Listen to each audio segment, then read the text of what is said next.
So now we have a pretty good sense of all the possibilities for solving oblique triangles using the law of sines.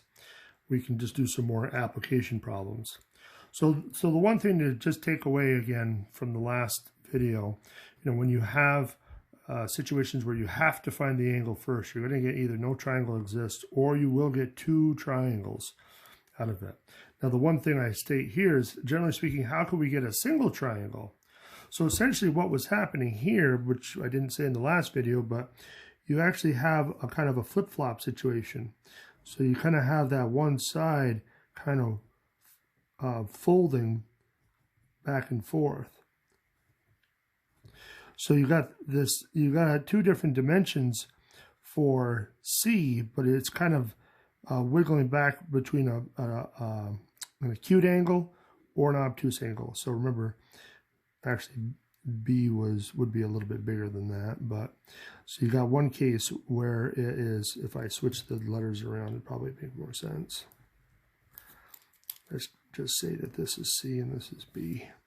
So you can see that when B1 is 70.4, you have this angle here, but when it's 109.6, you have this obtuse angle here.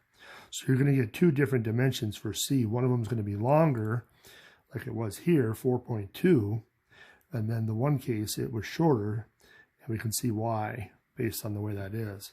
So the only way to get a single triangle is when you have that, instead of it flip-flopping between the two, it's going to be straight up and down. So it would have to be a right triangle. So that's the only way that would happen. So you'd have to have a 90-degree angle in here somewhere. So basically B would have to be a 90-degree angle.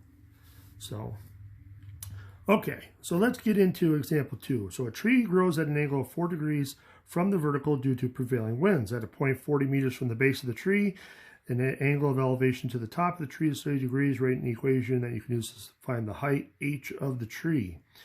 So we can kind of see our information's already summarized for us. We got a 94-degree angle here because of that 4-degree tilt. We got 40 meters from the base, and then our angle of elevation. So remember, you're always looking horizontal and then elevating your eyes to see the top of something or to see like the sun or whatever. That is your angle of elevation. So that's 30 degrees. So we should be able to develop an equation to find h using the law of sines.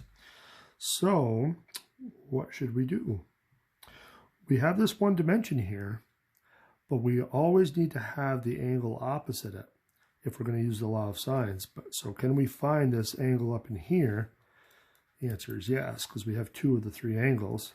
So let's call this A, just to make it easy for us, angle A. So angle A should be equal to 180 minus our two angles, 94 and 30. So we can quickly do that and not make a mistake. Minus 94 minus 30 gives us 56. So we have 56 degrees there.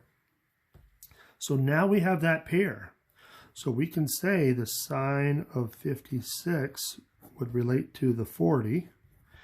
And then if we want to find h, the angle opposite h is the 30. So the 94 really doesn't help us at all. The 30, though, will.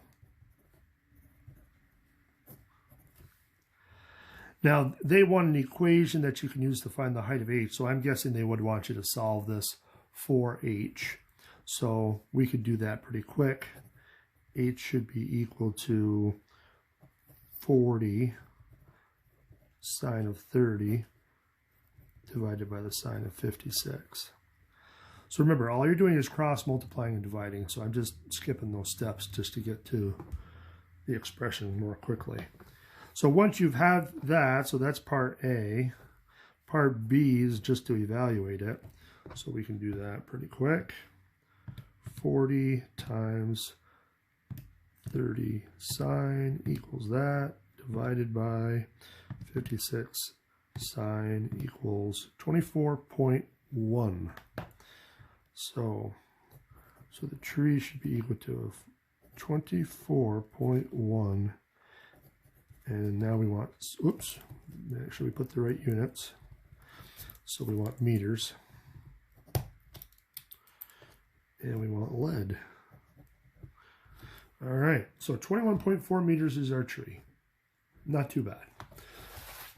Let's take a look at this next one. So we got bearings. So remember, bearings can be a little bit tricky, but this one does have a diagram, so it should make it a little bit easier. The bearing from Pine Knob Fire Tower to the Colt Station Fire Tower is north 65 degrees east. Okay, so looking at our drawing, so 65 is going to be this smaller arc, so that's why it goes up to the Colt Station. A fire spotted by rangers in each tower has a bearing of north 80 degrees east from Pine Knob and south 70 degrees east from Colt Station. Find the distance of the fire from each tower. So we do have a triangle in here, but the big thing is it's a little bit confusing as to what the angles are of that triangle. So we got to be a little bit careful. So what do? Well, can we find this little acute angle here?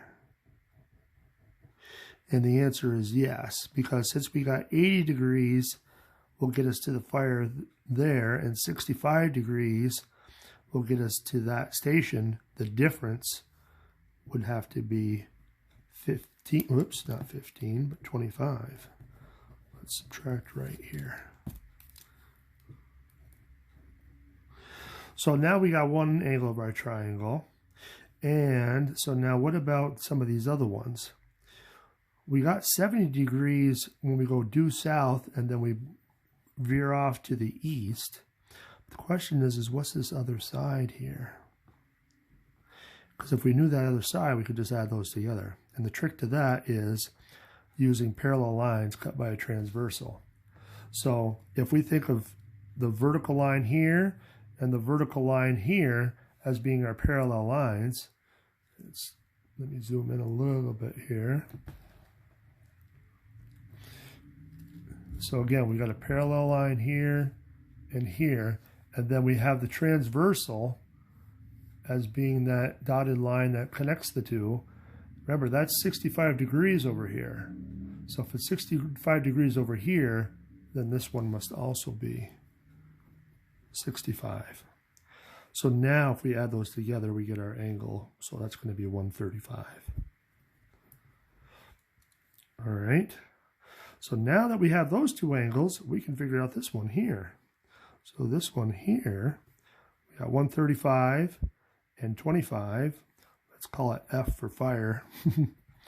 So we got 180 minus 135 plus 25, which better be 30 degrees at 150 there. So 30 degrees is this angle.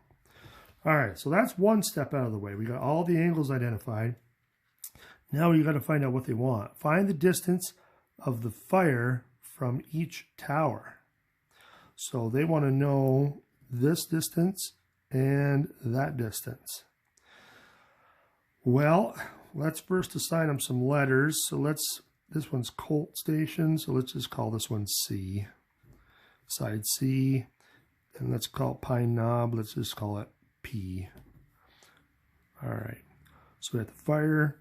Now the one thing that we know, we got this angle, but we also have this distance. So remember, those two pieces go together. So we can say the sine of 30 over 30. So 30 degree angle, 30 kilometers. And let's do P first. So the angle opposite P is 25. So sine of 25 over P.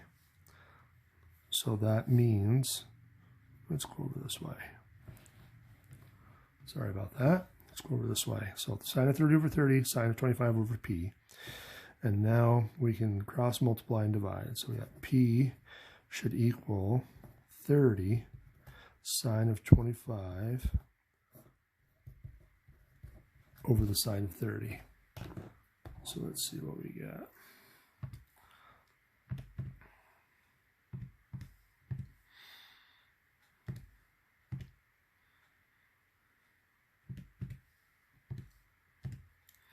So 1 point, well, let's go 2 decimal places, 1.15 just to be a little precise, kilometers from, so that was P, that's from Colt Station. All right, so that's that one. Now if we want the other one, what's the distance from Pine Knob? So that's quite a long ways. So we should get a pretty big answer from that. So we're going to need, I'm going to go right underneath here. So sine, let's use our same starting point, 30 degrees over 30 kilometers. So now our angle was 135. And our distance, we called it C for Colt Station. Or excuse me, it's opposite Colt Station. So C should be what? 30 sine of 135 over sine of 30. So let's see what that gives us. 30 times 135 sine equals that divided by 30 sine equals 42.2.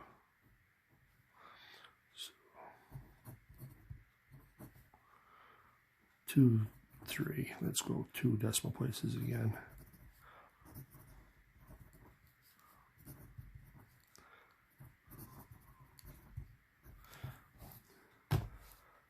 All right, so that gives us our two distances that they were looking for. All right, so let's stop there, and then the last question is just another application, which is a spin-off from the law of science.